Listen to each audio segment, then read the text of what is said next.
this is Smita, and you're watching Rendezvous with Smita Kumar. Today, we are having Dr. Monica Mehta as our guest. She is co founder and CEO Zelt. She's a passionate health entrepreneur working towards building the future of value based healthcare. She has worked with some of the leading hospitals in Singapore, and during her last job at a pharma company, she has led various oncology projects. Hi, Dr. Monica. Welcome to MediCircle. Hi, Smita. Thank you so much for the opportunity for having me here. I'm very excited to just talk to you about my journey and what we are doing. Haha, thank you. Thank you so much, Dr. Monica, for joining us. So, to begin with, please tell us about the genesis of Zen. Sure. So basically, Zelt is all like we formed in April. So we had our journey of Zelt is more about like journey of me and my co-founder, because we had pivoted couple of times before we came to this idea. So Zelt was never born with a like pre mindset or pre idea that this is what we want to do. I met my co-founder last year in Singapore and at an incubator program here, and we both were talking, and then almost after talking for 16 hours we both realized that, so he is like, there were a lot of people from IT, but he was one of the rare ones who had interest in healthcare. Many of the IT people were like, they don't want to go near healthcare. They because people don't understand that. But he had worked in a healthcare startup in India before, and he was genuinely passionate about it. So we talked for almost 16 hours continuously about my background, his background, what he wants to do, what I want to do. And then we thought, okay, it seems like we both are passionate about this, so let's just try something. So then it basically, we started working together, and we started talking to different doctors. I come from the biomedical side. I did my PhD in NUS from School of Medicine. So during my 7 years in Singapore, I saw some gaps. For example, when it comes to in India, it's more about there is no proactive healthcare, in the sense that once things go wrong, that's when we realize, okay, now we have fever, or now I have this. Then unless until it's more than 100, we won't even go to a doctor. We'll just take paracetamol by ourselves. Whereas here, earlier I used to feel that these people are too paranoid. Even 99, they'll go to doctor. But now, then I started realizing that's good, because each and every symptom might be something really big, which we don't realize. So it's like, here people, though initially when I came, I felt that people are much more paranoid, but then I realized that's how it is in all the developed countries, because they want to make it preventive. So the earlier you diagnose something, the better it is. So that's when and then that was like, these were just few observations I had. And also, like, when it comes to screening, like regular screening, that was like, people were very proactively participating in that. Whereas in India, when I look back where I was working, and then even in my parents where they are working, I realized that's not like the norm. So there are a few things. And then what happened was, last year I lost my aunt. Like, I was very close to her, and looking at her journey, I knew that she had some issue with her pancreas, and that was like 2 years back. And then, of course, she took treatment from one hospital in Punjab, which was quite far from her place. But after she came back home, she will have certain symptoms once in a while, like sugar sometimes, and sometimes fever, vomiting. But she'll be like, that's fine, hota hai ye types, because we tend to ignore. These are like very normal symptoms. And she never went to the doctor. But by the time, and then suddenly last year, one morning, she got like severe stomach pain, and it became so bad that within 3 hours we had to take her to a hospital. And when we went there, the doctor said that she won't be surviving for another 1 day. And that was like very sudden. And then we all were very shocked, because until like this morning everything was fine. And then we asked the doctor, and then doctor was like, basically the symptoms that she was having once in a while every few months, those were the symptoms too that you should have been conscious about. So then I realized that that's so true. And then the doctor also mentioned that almost 80% of the cases that come to the emergency department come because they somehow missed those basic symptoms. So then at that time I was working with the company. I had just joined, but I was so moved by that, and I always wanted to build something, and I had this background as well. So I wanted to see what can we actually do about it. So when I joined the incubator program, I did not have a very clear idea what we wanted to work on, but I really wanted to make sure that we have some more continuous kind of care, where we keep the patient aware, keep them connected with the doctors. There were a few things that was my interest. So yeah, we started like last year, and then we started talking to doctors, visited hospitals, and pivoted couple of times before we actually came to what we are doing now. So that's basically Zelt's, what Zelt's is where it is. So currently, basically what we do is essentially what I talked about. It's a software that provides remote monitoring. We are not a hardware. We don't go into like, we don't ask to wear some watch or something, but it's an app that keeps you connected with your hospital, whichever part of the world it is, whatever data you like, we ask based on the symptoms, based on the disease that we analyze, and that data goes to hospital in real time. So if there is something abnormal, doctor will contact you immediately. So because we would not know whether to go to doctor, whether it is normal, we will just Google, but doctor would know if they should call the patient. So it's more about providing a continuous preventive care.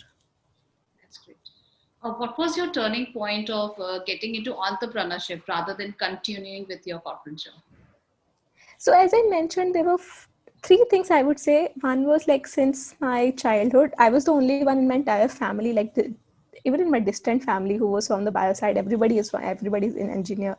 Even like when I had to take biology in my 11th standard, I had a deal with my parents, like if I get like 100 out of 110 ka board exam in science, then only I can take bio, otherwise you take maths. That time it used to be like that, either engineer or doctor. Because I did my 12th standard was at 2008.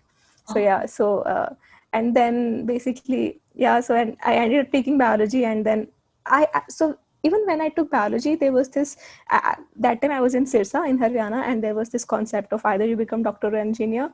and even when I got into PMT and all, I did not want to be a doctor. I never had that fantasy to be a doctor. I knew I can't even see blood, so I'll be a very bad doctor.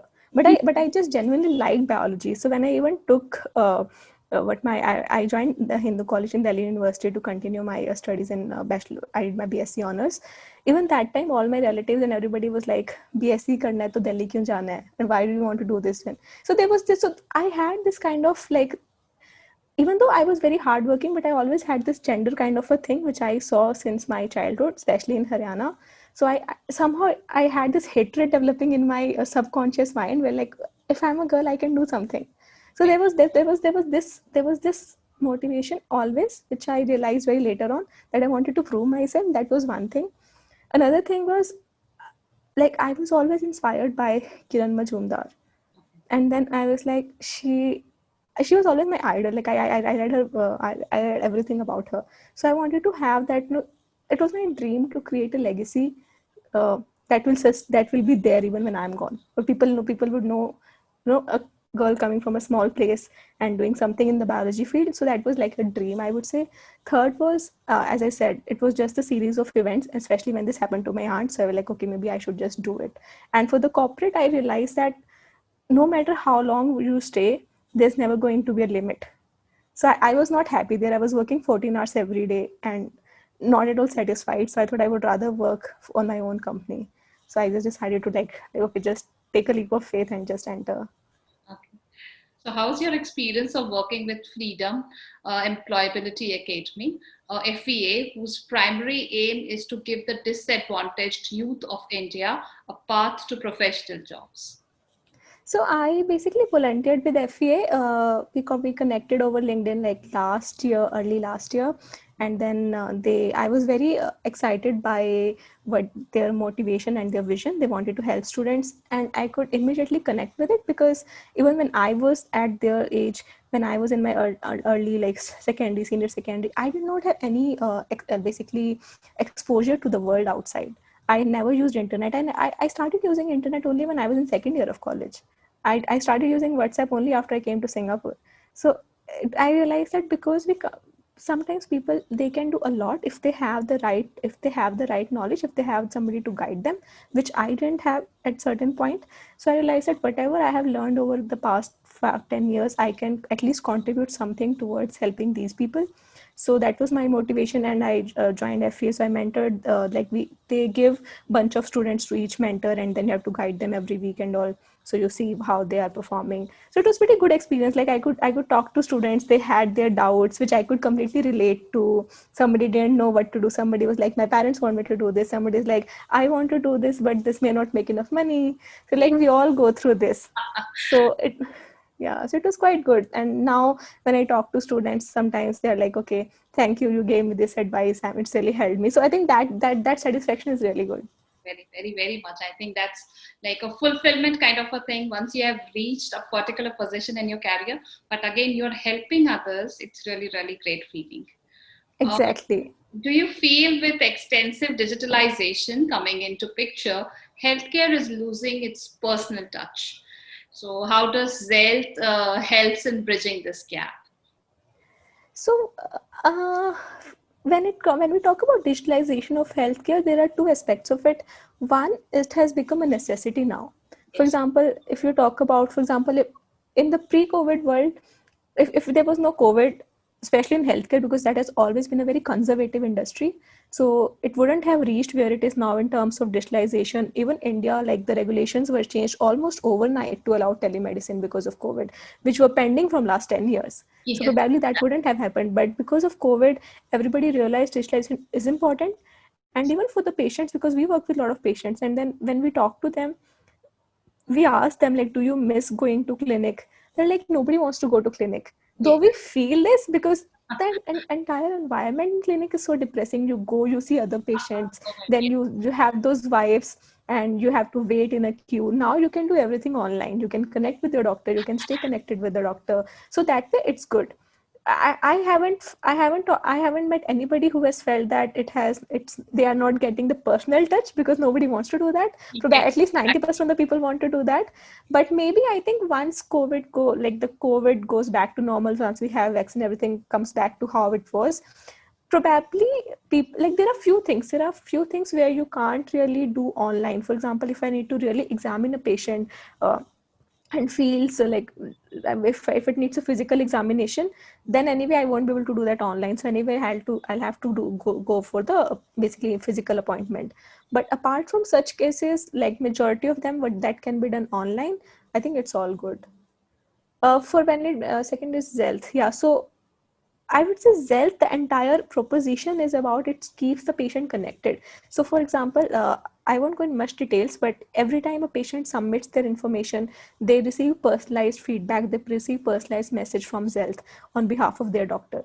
And that message is very encouraging to the patient. So, that's one of the positive feedback we get from our patient. Like, they feel connected with the doctor, they feel that they get that peace of mind that there is somebody looking after them, so that they don't get even in the physical appointment, because they would just go, and then in between, unless they follow up during those like few weeks or months, they have no connection with the doctor. Here we keep them connected 24/7, so they don't. So that's how we bridge this gap, like where you do everything online but you still know. It's just like WhatsApp. We feel connected with the world. We know that, okay, somebody has read our messages by if there is a blue tick, so that way. It was, I mean, really great talking to you, Dr. Monica. I mean, the first thing what you said, that being a girl, we are actually sometimes told a lot by the society that you cannot do this, or it shouldn't be like this, or you should not be having those big dreams. But I'm very, very proud of you that you have actually turned your dreams into reality, and not even just turning them into reality, you have actually lived them, and you have like shown an example to all such other small town girls, especially when I mean me coming from a small town, like I'm from Bihar, and you know how good is Bihar when you talk about girls and their safety. So, but yes, it is good that we people from these small towns are coming out, and we are actually feeling and showcasing it to the world that yes, we are also very much talented, and we are fulfilling a lot of innovations and doing a lot of creations, which is, I mean, which is like giving aspirations and the other things to these entrepreneurs and young startups. So I think it is really great work which you are doing, Dr. Monica. Thank you so Yeah. much for coming to MediCircle and sharing your wonderful views with us. I mean, which is all the best from us, MediCircle team, to Zelt. I think it's a very trendy name, Zelt. So how did you figure it out? So first of all, thanks for the kind words. We have just started, so we are nowhere close to success. We are very, very early stage, like big dreams. We just started, but yeah, we have to start somewhere. So that at least that step is done.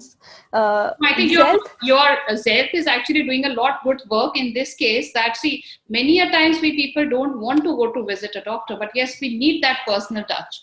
And as you Right. rightly said, that even while visiting the doctor may not give us that eye-to-eye contact. Sometimes he's busy into the prescriptions, or sometimes he's busy with the files.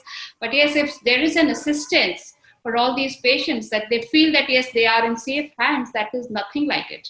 So I think it's a really Exactly. great job, and all the best for your venture. Thank you so much.